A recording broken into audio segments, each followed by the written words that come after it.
Howdy folks, I'm the grouchy old patriot, and welcome back to another episode of Coffee with the Grouch. For those of you returning, welcome back. For those of you new here, I'm the Grouch, and we sit around, we chit chat, talk about current events, history, and topics that a lot of people find interesting. Glad you're here. This is National Preparedness Month, September. So I'm going to try and drop a few videos and let people know what I do, what my kind of plan is for preparedness. Now, I don't want you to take this as me telling you what to do. Your situation is different than mine. You know, I live in rural Oklahoma. You may live in urban Northern Virginia, or you may live in suburban Phoenix, Arizona. Every situation is different, and you got to do what's right for you. But I'm going to give you a little idea of what I do.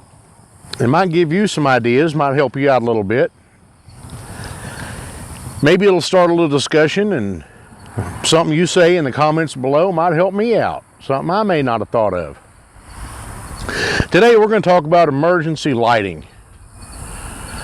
How do you light your house? How do you light your life when the power goes out, when the grid goes down? Now, here in Oklahoma, we're subject to high winds, ice storms, tornadoes, thunderstorms, lightning. A lot of reasons the power can go out. And when I go to thinking about how am I going to light my house, how am I going to keep my family, my wife, and everybody from bumping into the walls, I go into it with a layered approach, defense in depth, and kind of why I call this video a battle plan. Now, 95% of the time, when the power goes out here, it's out for anywhere from 5 minutes to 2 hours, and then the power's back on. So what do? I know that for most of my needs, I'm only going to have emergency lighting for a couple hours. So what I've done, get these little things right here. Got a little light switch on them. They come on and off. They're LED. Take 4 AAA batteries. You can get them at Walmart. You can get them at the dollar store sometimes. Tractor Supply. I get mine at Harbor Freight. A lot of times I can find them on sale 2 for $5. And they will light up a room. It'll give you enough light to see by. If you need more light for a task area, for like preparing food in the kitchen or whatever, you can put one up under the cabinet. Most of them come on the back. They got little double-sided tape with Velcro, so you can take them up and down to change the batteries. I don't like that. They've also got these little screw holes in the back where you can put a couple of screws in, put them on, and hang them up. So there. Now, I keep these permanently mounted. Where do I mount them? Every room that has a door, just on the inside of that door as you walk in the room, whichever side your normal light switch is on, I take this and I go right above it, up on the door facing, at the corner, and I mount it. Getting it up that high allows it to throw its light pretty good, and it keeps it out of the reach of little hands, because I know there's a lot of people out there that have small humans that enjoy playing with flashlights and turning lights on and off. They'll walk out and leave the lights on and batteries will go down. By putting it up that high, only an adult can reach it, but it's always there. You can get these in different colors occasionally. Most of the time they're in white. This is the one out of my bathroom. Mounts up high. Usually you don't even notice it. And white blends in good to my bathroom.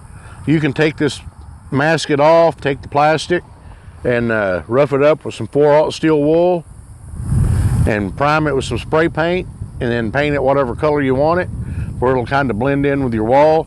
Take the masking tape off of it, and you still got the face lit up. I change the batteries in these every 6 months when I change the batteries in my smoke detectors. And for most power outages, these will run for 6-8 hours, you know, with good batteries in them, because they're little LED strips. They don't take a lot of power, and they throw a lot of light. So when the power goes off, everybody knows. You walk in a room, you go in the bathroom, it's just like turning on a regular light. You reach up, boom, flip it on, you got light. You go in the kitchen, you got light. You go in the living room. Now my living room, I've got 2 of them mounted because it's a bigger room and I like more light. But that's not going to be a long-term solution because it does take batteries, right? But for, like I said, 90 to 95% of the power outages I have, these work perfect. They work great. And they're always there. The power don't go out. You're not having to go hunting for candles. You're not having to go hunt for a flashlight. You're not having to, the light is right where you normally have it, just a little bit higher. Your normal light switch is here on the wall. These are up here on the wall. They work great.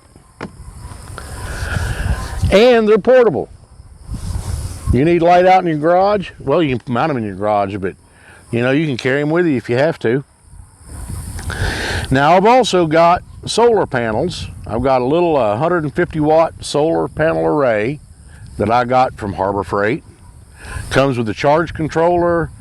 It comes with 2 little LED lights that I think they've got 25-foot cords on them.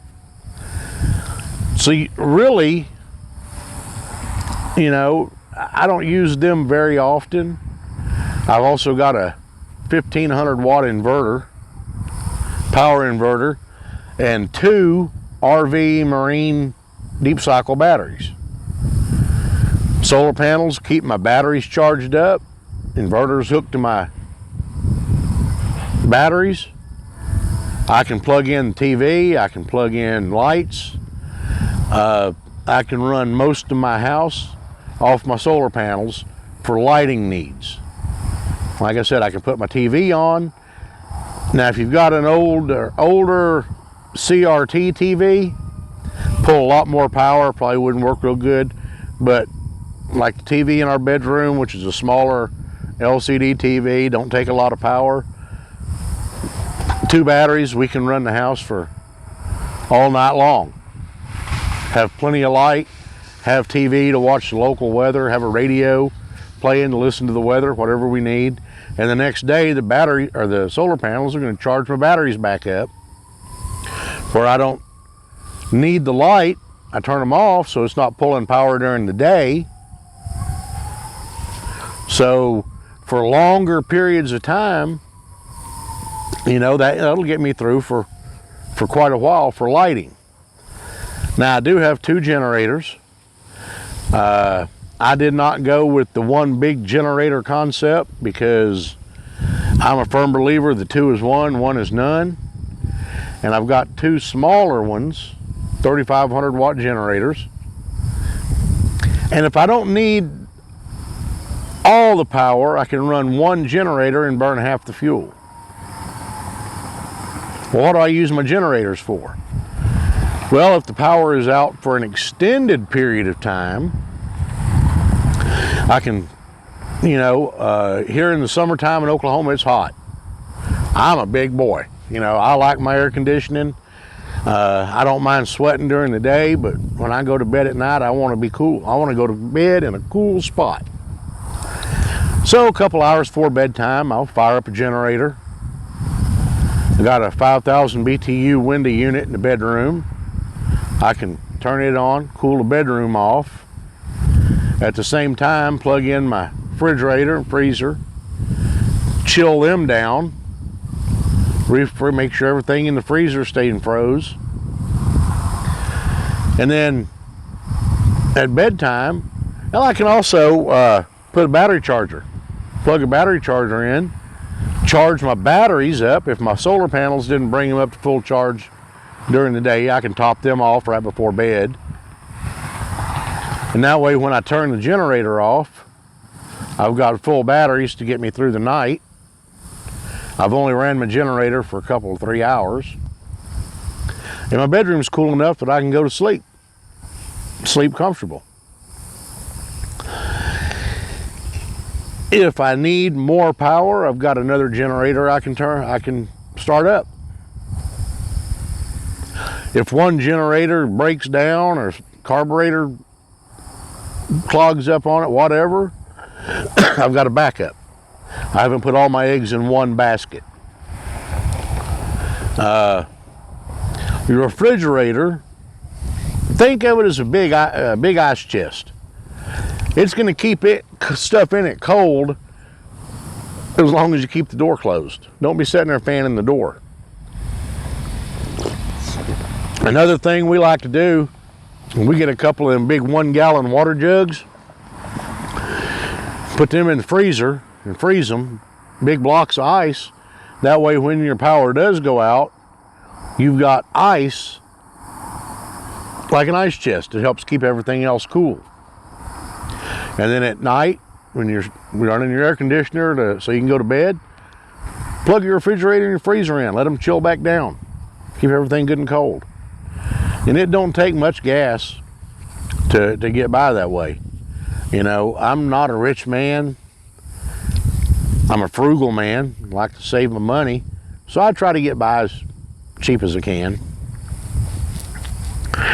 Now that will get me through 99.9% of power outages in the area I live in.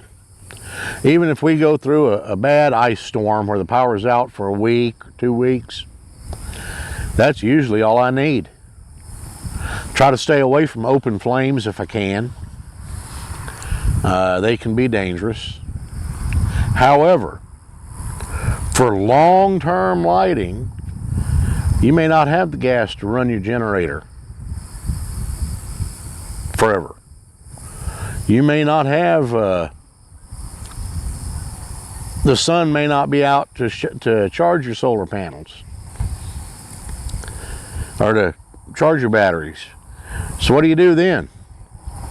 Well, I do have oil lamps, kerosene lamps for that. You know, you got the old glass glow or the glass style, tabletop style, and you've got, I like these right here. This is a hurricane lamp from Dietz. This is the number 80. You can get this style lamp at Walmart or the dollar store for $5 or $7, but usually they're a lot smaller. They've got a lot narrower wick in them, and they do work. They just don't throw a whole lot of light. Dietz has been around, I don't know, since the 1800s, early 1900s. They're still making lamps today. They're bigger, the wicks are wider. You can get different styles to suit your needs. I like the number 80. It throws quite a bit of light, and you can take aluminum foil and wrap around one side of the globe. It won't burn, but it reflects light, so that way if you're carrying it and walking, which is another reason I like these, you can carry them outside and walk with them, and the wind ain't gonna blow them out. But you put that aluminum foil around them, and now you got a reflector to reflect that light out so you can see better where you're going. You can hang them up in the house. You can set them on a table. You got a good wide base so they're not likely to tip over. You know, candles, you can buy candles dirt cheap, store them back, have them forever. When your candles burn down, you can melt the wax. A candle wick, you go to the craft store and buy a whole bundle of it, you know, for cheap, put it back. And that way when all your candles do burn down and all you got is the wax remaining in the bottom or whatever, you can combine all that wax together, melt it down, and make your own candles. You know, it's not that hard. My wife used to make decorative candles.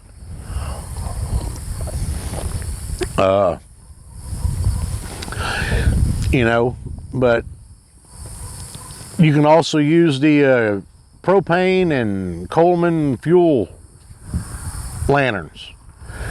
I don't like them in the house because they throw out a whole lot of heat and they're noisy when they're running. So they're not good for in the house.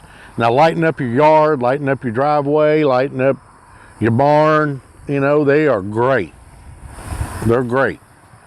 I prefer not to use them for in-home lighting. You know, there's just something about the yellow glow of an old kerosene lamp that puts the old Grouch in a good mood. You know, and that's kind of my philosophy on emergency lighting preparedness. You know, I've got several of these. You can buy these, take the batteries out of them so that they don't go dead and ruin the internals. But you can buy these and set them back in the top of a closet or in a cabinet somewhere and have them when you need them. You don't have to mount them on the wall. That's just what I do. That way they're handy and I'm not going and hunting for them and stubbing my damn toe in the dark. But like I said, everybody's different. You do you. You got to do what's best for your family. You got to come up with your own battle plan. That's just the way I look at it. I really hope this video helped you. Let me know below. How do you handle grid down, power outage, emergency lighting? Maybe I can learn something from you. But other than that, that's all I've got for you right now, folks. So as always, may Liberty's torch light your path. And Godspeed in everything you do. Thank you.